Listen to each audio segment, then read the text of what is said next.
All right, I think I can do this without a microphone. I want to thank our hosts at Washington Unified School District for giving us a sense of place and allowing us this setting to really illustrate the hugely negative impact of the governor's proposal to strip $5.6 billion from public schools at a time of critical need for our kids. The governor holds a lot of press conferences just like this one where he touts some sort of record education funding, but then when they take money out the back door away from kids in schools, no attention is paid to that. The reason we're here today at River City High in Washington Unified is to change that and to give visibility to these accounting tricks, these shell games that are depriving our kids of the resources they need. We have a coalition of education organizations from across the state, CSBA, AXA, CFT, and CTA.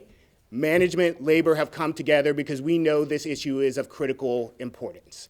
And so to talk more, we will have people from every organization, as well as teachers who are on the front line dealing with the impacts every day. To begin with, it's my honor to introduce CSBA President Dr. Debra Schade.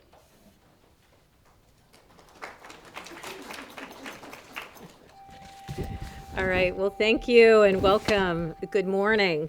And thank you to the students and staff of Washington Unified School District for welcoming us at River City High. We are here today to condemn a proposed strip of $5.6 billion from California schools.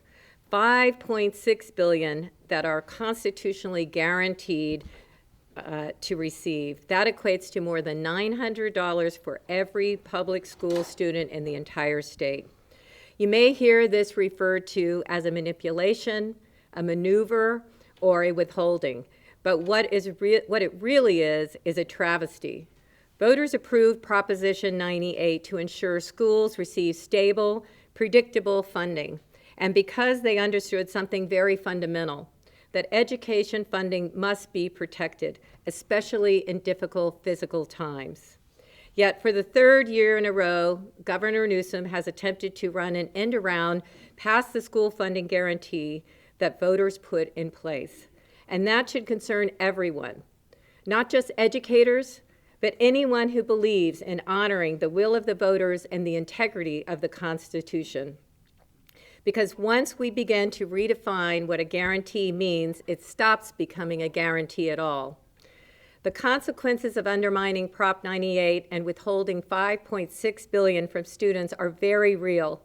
That $900 per student is what pays for teachers, counselors, mental health supports, and classroom resources. When it disappears, schools are forced to make impossible choices: larger class sizes, fewer staff, and reduced programs. California public schools cannot absorb another year of funding instability, and our students deserve better than being the victims of a budgetary shell game. So today we are united in a very simple message. Reject this manipulation. Restore the full $5.6 billion. Honor the promise of Proposition 98 and support our students. And now I would like to introduce California Federation of Teachers President, Early Childhood TK-12 Council, Steve McDougall to make remarks.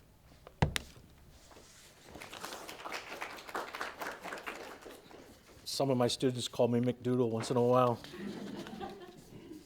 Good morning. Again, I'm Steve McDougall. I'm president of the Early Childhood through 12th grade TK Council of CFT. I've been a proud educator for 28 years with the Salinas Union High School District. Yeah, I just drove in, folks. Ooh, this is a drive today. At CFT, we represent 120,000 teachers, classified staff from early education all the way through to the UC system in every corner of the state. I'm grateful today to be here alongside folks from CSBA, AXA, parents, students, other unions, CTA, CSEA, and the like. But let me be clear. The governor and the legislature must meet their obligation. They have one through Prop 98. It is constitutional. It is the law of the state, and in California, I think we're known for following the law. Prop 98 was passed by the voters in 1988, and it is a binding promise that we fund education fully each and every year. But when we don't, and it hasn't been from time to time, as you just heard, it hurts students. In January, the governor proposed delaying $5.6 billion with a B to our students. That's around the same as $900 per student. That is significant for providing services. Services that, if you're paying attention, are already thought of being cut for next year by the pink slips that were issued up and down the state throughout the early part of the spring. Any delay in funding harms cash-strapped districts and takes away from students invaluable, I should say, services that are needed. The students are the losers. Now, some folks in that town across the river might tell you, who know the numbers, that this is just a temporary thing and students will get their money back in the future. Are we going to ask 12th graders who graduate to come back for those services? Are we going to send middle school students back to elementary school? I don't think so. I mean, we could ask for a block grant to build a TARDIS for every district so they can get into a time machine, but I think that would cost more than $5.6 billion. I'm not sure what a TARDIS would cost today. But in addition to being a 28-year educator, when I was young and somewhat thinner, I used to coach a lot of football. And to just be careless with the ball and lose possession of it, meaning our students' education, would be an absolute mistake by the governor and the legislature. So let's finish the play, take care of the ball, and let's continue funding school like we're supposed to, as promised in the Constitution through Prop 98. And with that, I'm going to introduce Edgar Zazueta, the Executive Director of the Association of California School Administrators.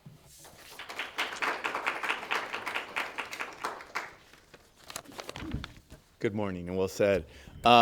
It's a pleasure to be here at River City High School. As you know, we're entering here into May. You can't help but feel the excitement of the end of the year. Maybe a little bit of the stress too, right? I think some students are taking AP tests this week and just getting to the finish line. And just as we're talking about coming down to the end of the school year, we're also on the clock in some other big decisions here in the state, and it's decisions around the state budget. California students are counting on some courageous leadership at a defining moment. As it's been stated, why we're here today is to urge the governor and the legislature to fully fund Prop 98 and reject the proposed $5.6 billion withholding. Proposition 98 is not a formula, and here's the thing. Those of us that spend time in Sacramento, it could get real easy to get wonky and get caught up in the formulas and Prop 98 and this and that. Here's the reality, and one that I think we all know, even the students here know, every single person that's part of the school system knows, that when we fully fund schools, we invest in opportunity, in stability. We invest in the future of every community in California. That goes beyond the formulas. That goes beyond, what we have to grapple with on a year in and year out. That the reality is that these decisions are going to have real impacts. The proposed withholding would trigger real reductions to student services, academic interventions, mental health services, staffing, and programs that our students rely on every single day. Again, this is not just abstract budgeting, as has been stated.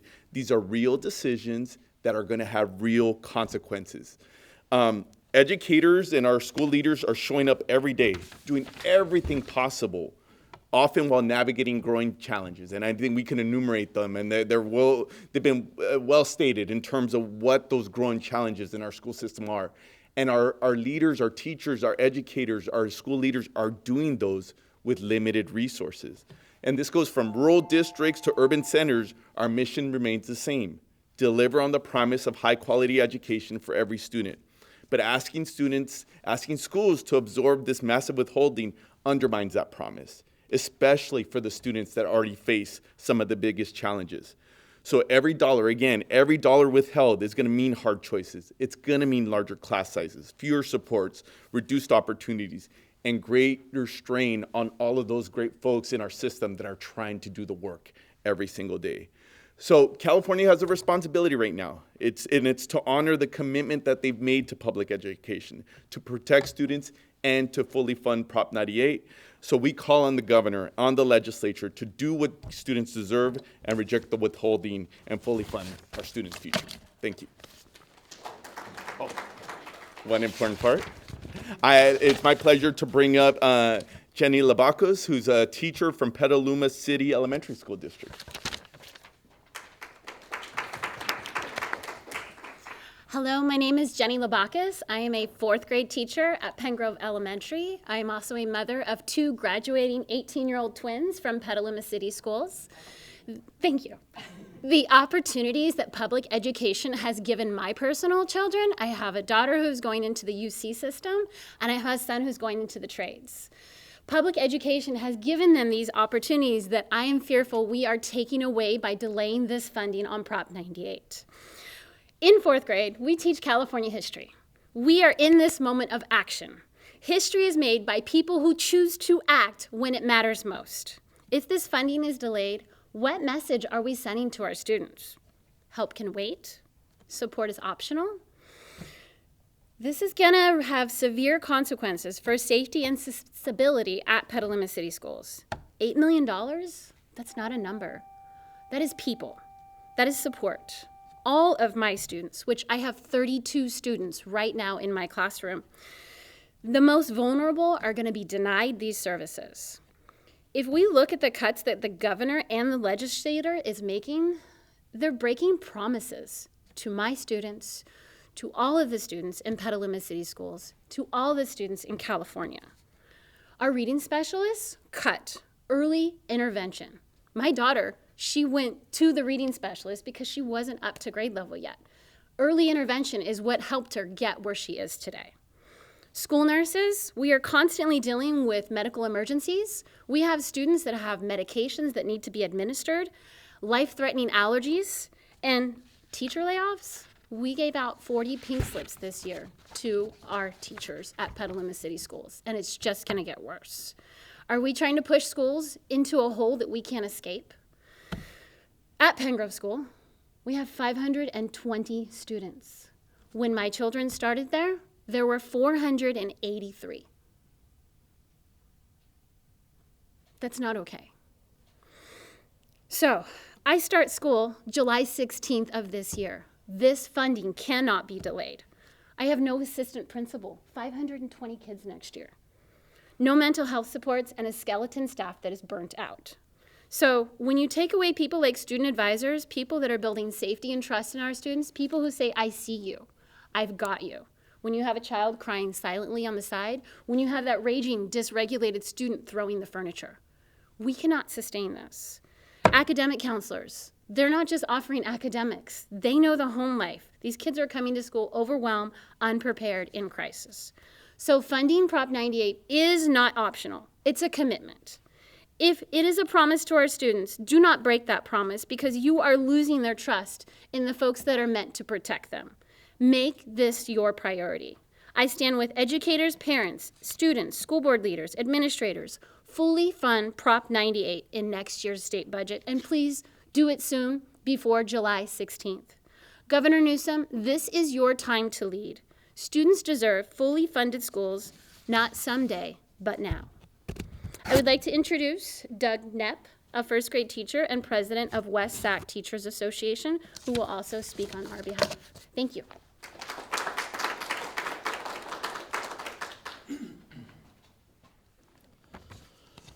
Thank you very much. The reason you see the collection of education activists in this room today is because this is a very real and very current issue in California. In West Sacramento, we just won a major contract that's going to help our students by keeping qualified teachers in the classroom. We can't lose ground right now. Our students deserve this funding. Our schools need this funding. When California voters passed Prop 98 40 years ago, it was simply the baseline for public education. California is the 5th largest economy in the world, and yet we're right in the middle of the pack in per pupil funding. It's unacceptable.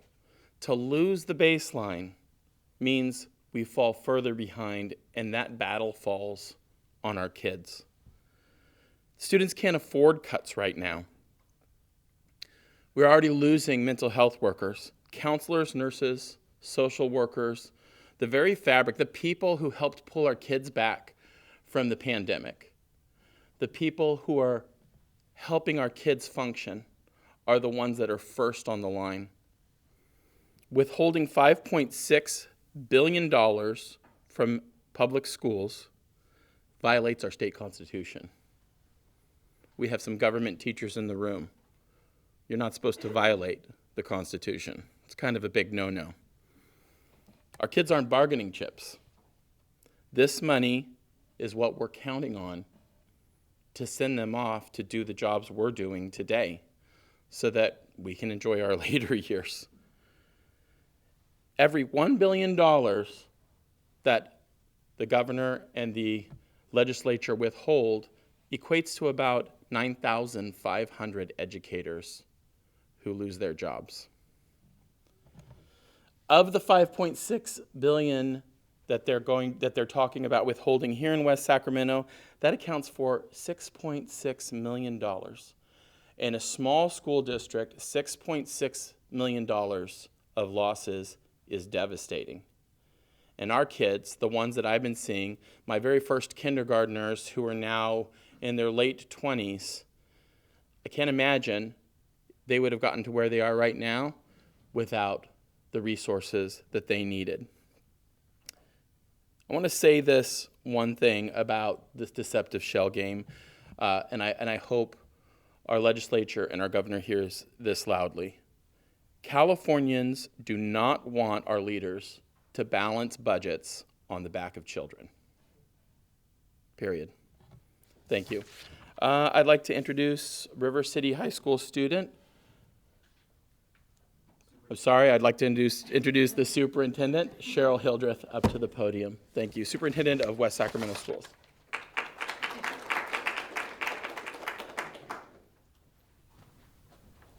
Good morning, and I'll take the compliment. Thank you. First, want to welcome you to Washington Unified School District, to River City High School, and I think it's so fitting for this conversation to be held at a school, because that is where the work actually happens, is at the school site, and with all of the fabulous educators and staff who care about our kids and who put their trust in us. And so this advocacy for today is really grounded in being on a school campus. And so as the superintendent, my responsibility is to make decisions that serve students and reflect the priorities of our community. And one of the most important responsibilities we have is ensuring that our district remains financially stable. But stability depends on trust that the state will guarantee the funding it is legally and constitutionally obligated to provide. So here's what happens. When that funding is manipulated or withheld, it puts local decision makers in an impossible position. We are forced to consider cuts that our communities do not want, and our students definitely do not deserve. When the rules of the game change on the whims of those in power, and when promised funding does not arrive, it erodes the trust voters place in government. It weakens our laws, it weakens our institutions, and places another undue burden on students who we say we want to support. California students have enough challenges without the state putting 5.6 billion roadblocks in their path. Our communities expect us to protect their schools. Today, we are asking the state to do the same and asking the state to do right by our students so we can continue to do right by our students. So with that, I want to finish strong by introducing a student. So please, let's welcome one who we don't want to be deprived of resources and supports under the governor's plan. So it's my pleasure to introduce River City High School's Student Club Liaison, Clayton Poore.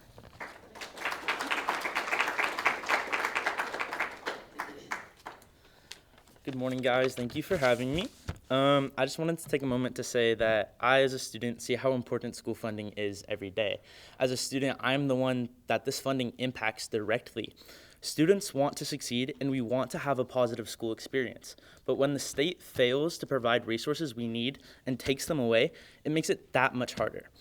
We shouldn't have to wonder whether the state will support us. If we are the leaders of tomorrow, like people like to talk about, it should be a given. Good teachers and good programs make a huge difference in our education and our future. When funding is reduced, it threatens the people and services we need to reach our potential and put students at risk. The classes we take, the programs that help us learn, and the experiences that make us feel connected all matter. I matter. My friends matter. At least we're told we do. And when the state is not doing what it's required to do, I get a little nervous. Especially when I'm talking about things that are so incredibly important, like school funding, right? I just found out that our community schools program, for example, is losing some of its funding and won't be able to be here for the 5 years that its grant was promised to. The community schools program is a huge resource to students here on campus. When we need something, we know exactly where to go to. It connects not just students at the school, but it also connects the school with the community. That's just one example of a program that is being cut and taken away because of budget cuts. It's not fair. We know that reduced funding can mean fewer classes to choose from, less access to counselors or support, and fewer programs that make school meaningful, like arts and clubs. These are places that teach students to be better citizens. They teach us to be critical thinkers. Without the funding, those opportunities shrink and our resources are taken away. Depriving schools of $5.6 billion will affect students like me all across California and hurt students in need the most. We're not asking for a lot, but we do ask the state to make sure our schools are supported and that all students have a chance at success. It's the least they can do. Thank you.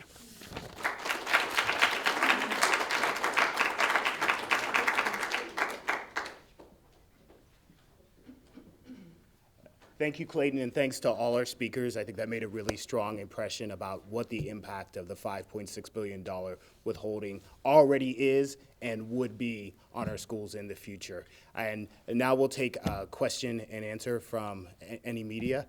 And if people who spoke want to come back up here to the podium to answer, that's great.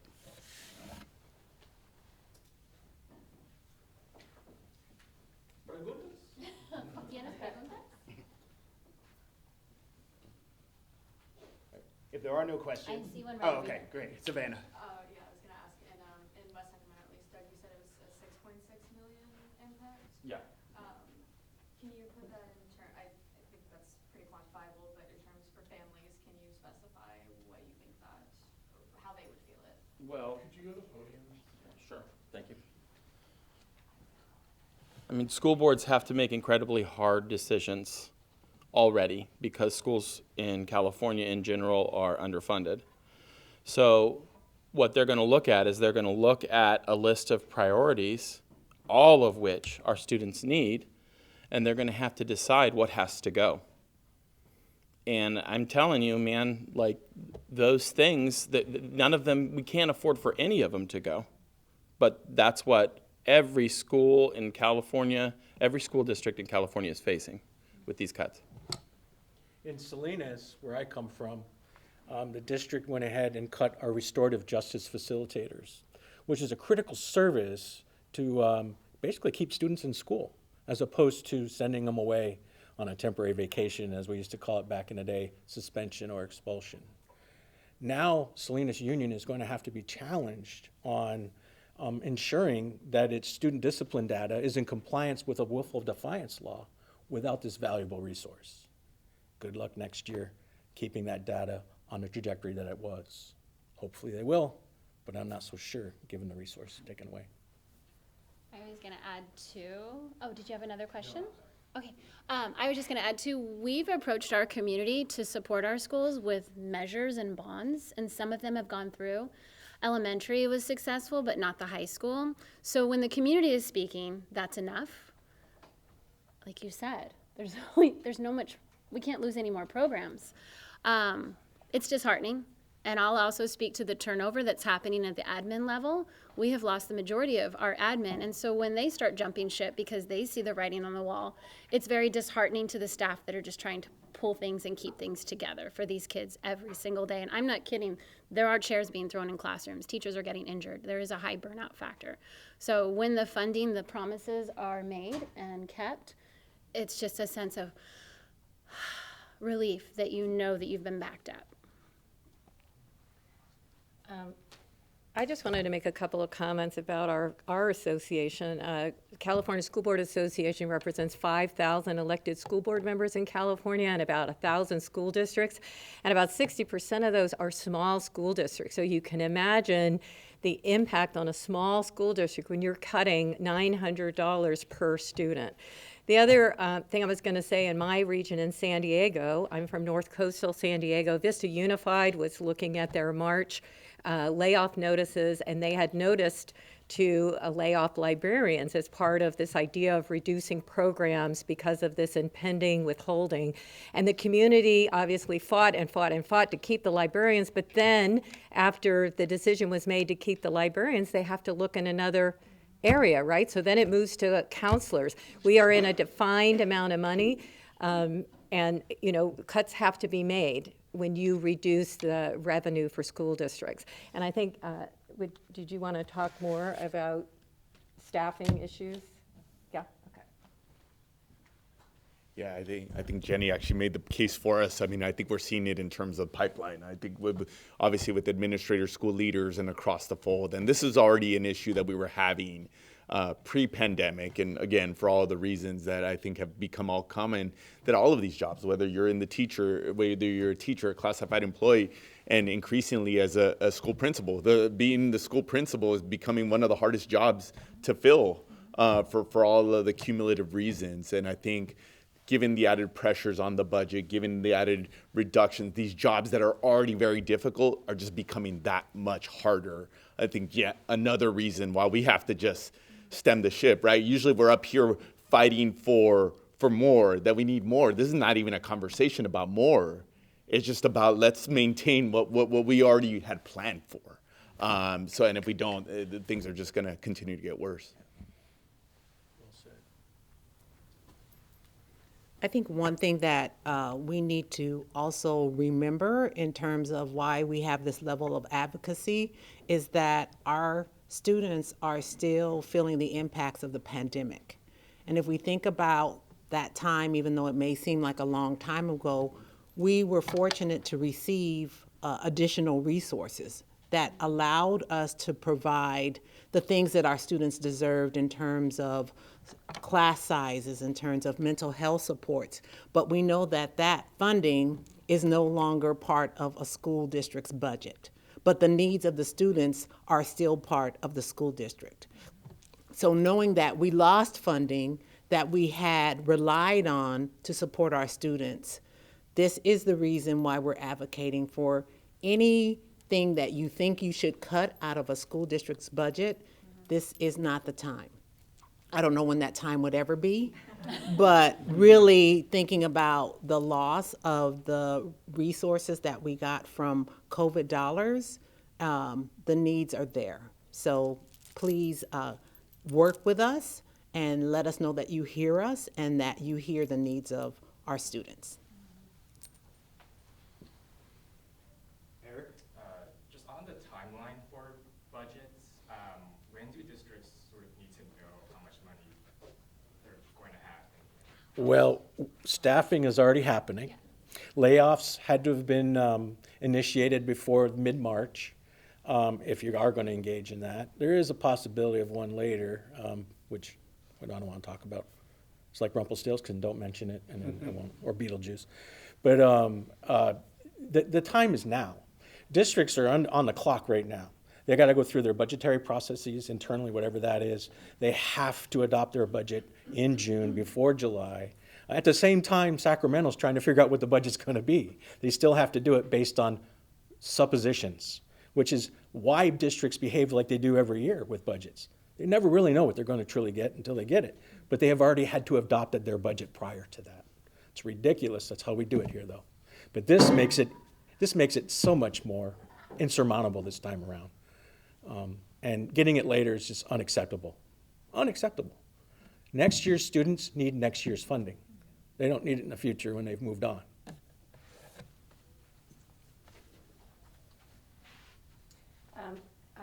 From the school board perspective on your question, we're already in those conversations. We talked about our budget cycle is June to July.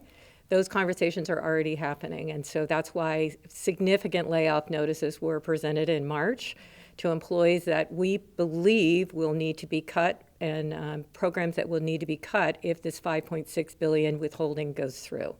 So those conversations are already happening.